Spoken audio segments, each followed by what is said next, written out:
Այնպես ստացվեց, որ 2025 թվականի արդեն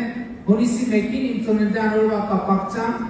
Աննան ինձ հարվածային գործիքներ նվիրեց, հմբուկներ։ Եվ այնպես ստացվեց, որ ես սկսեցի տենց աշխատանքից առաջ, աշխատանքից հետո ազատ ժամերին այդ հմբուկով նվագել։ Հետո այնպես ստացվեց, որ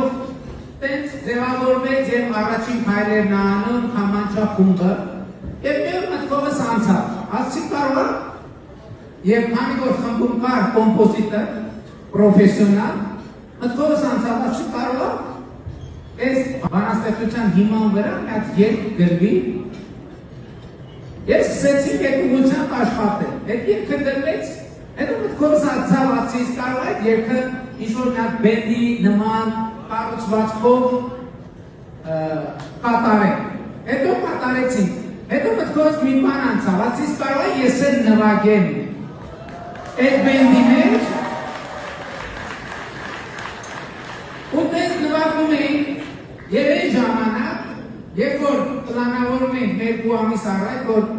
դեկտեմբերի 27-ին պետք է տեղի ունենա մեր հավաքը, մտքովս մի հատ ուրիշ բան անցավ, ասի կարող է այդ երգի հրապարակային պրեմիերան իմ մասնակցությամբ տեղի ունենա էստեղ։ Հրավիրեմ մեր գործընկերներին և հիմա կփորձենք,